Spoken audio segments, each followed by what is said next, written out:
அத்தியாயம் 48. அடியவர்களின் அல்லலை அகற்றுதல். 1. ஷேவடே, 2. சபட்நேக்கர் ஆகியோரின் கதைகள். இந்த அத்தியாய தொடக்கத்தில் சாய்பாபா குருவா சத்குருவா என்று யாரோ ஒருவர் ஹேமத் பந்தை கேட்டார். அந்த கேள்விக்கு விடையளிக்கும் முகமாக ஹேமத் பந்த் சத்குருவின் லட்சணங்களையும் அடையாளங்களையும் பின்வருமாறு குறிப்பிடுகிறார். முன்னுரை.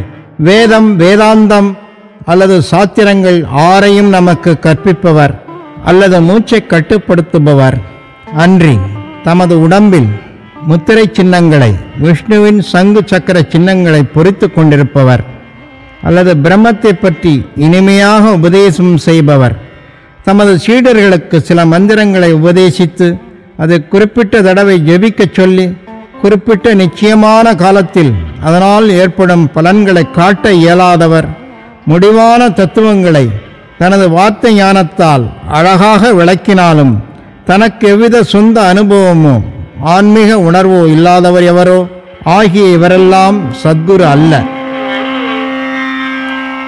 தனது உபன்யாசத்தால் இகபர இன்பங்களின் மீது வெறுப்பு தோன்றச் செய்து ஆன்மீக உணர்வில் ஒரு சுவையை அளிப்பவரும் ஆன்ம உணர்வை பற்றி ஏட்டுக்கல்வி, நடைமுறை ஞானம் இவை இரண்டிலும் தேர்ச்சி பெற்றவரும் சத்குரு என்று அழைக்கப்படுவதற்கு தகுதி உடையவர் ஆகிறார்.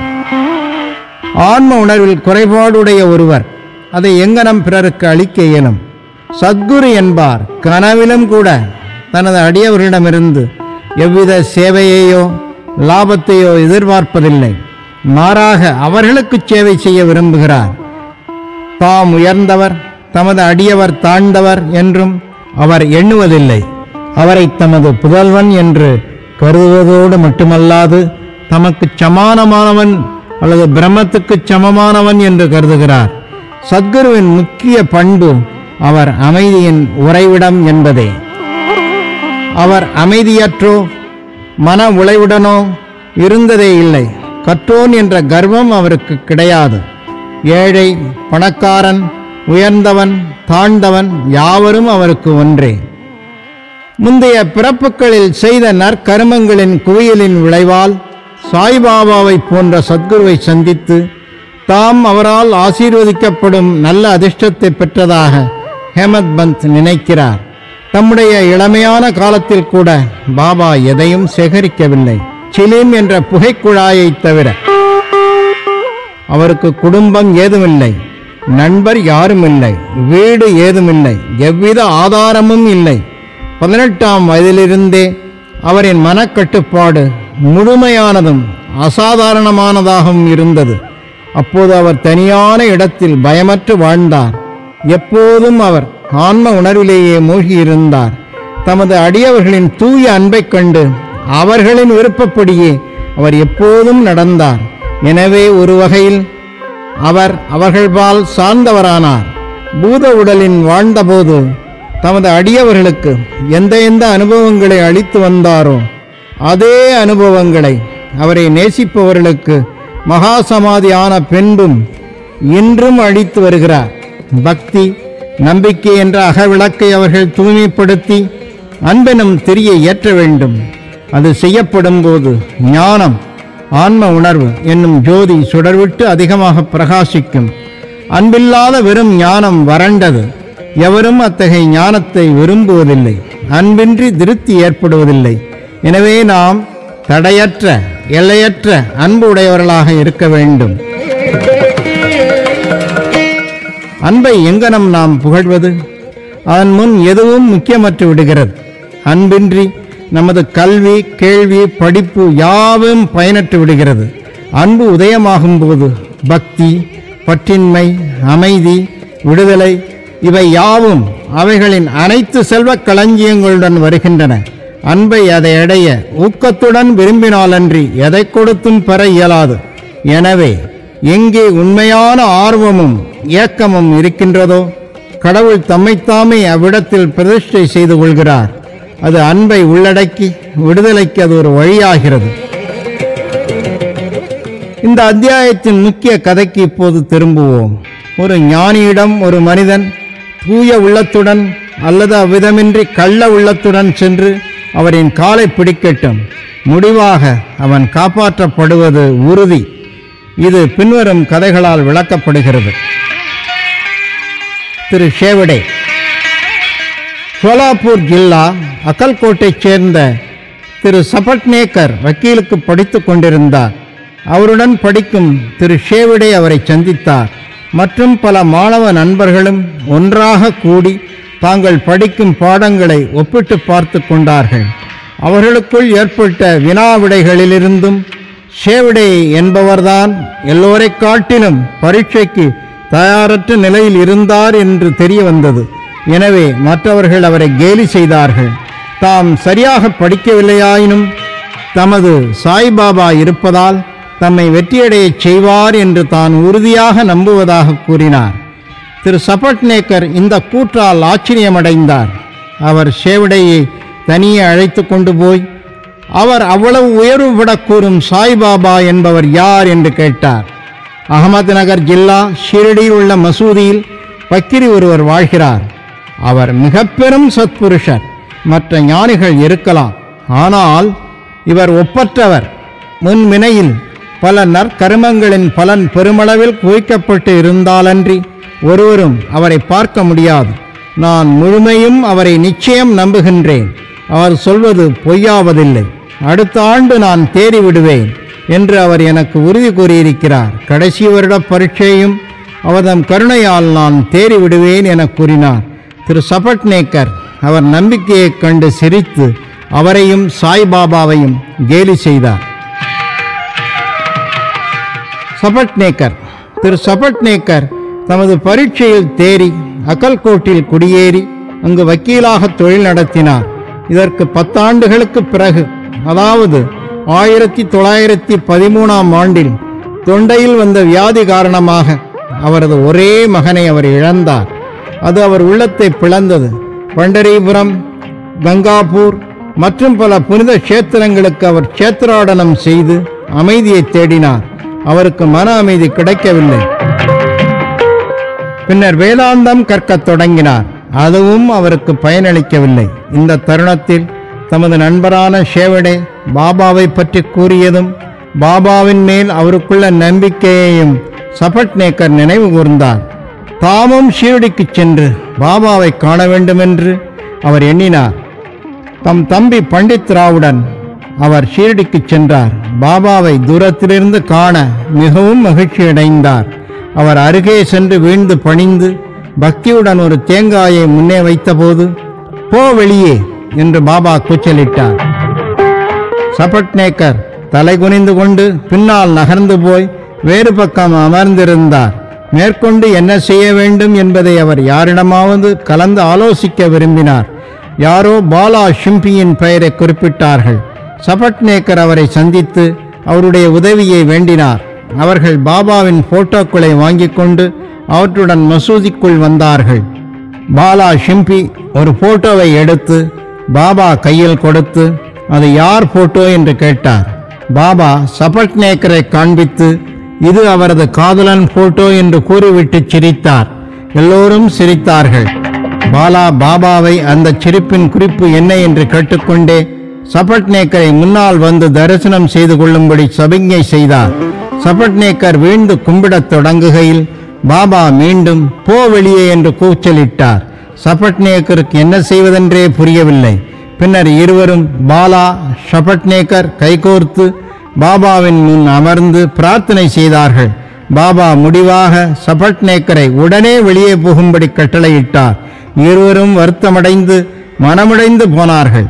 பாபாவின் ஆணை கீழ்ப்படியப்பட வேண்டுமாதலால் மறுமுறை வரும்போது தரிசனம் தர வேண்டுமென்று பிரார்த்தனை செய்து கொண்டு சபட்நேக்கர் சோர்ந்த உள்ளத்துடன் வீடு திரும்பினார்.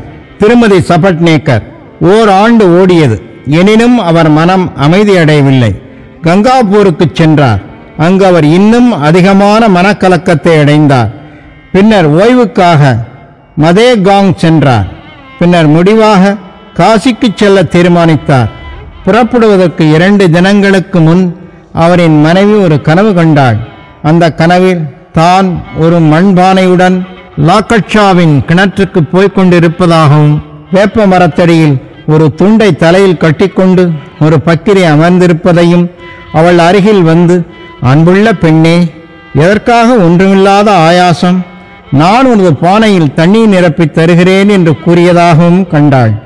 அப்பக்கிரிக்கு அவள் பயந்து காலி பானையுடன் விரைவாக திரும்பிய போது அவரால் தொடரப்பட்ட தருணத்தில் அவள் தூக்கம் கலைந்து கண்ணை திறந்து பார்த்தாள்.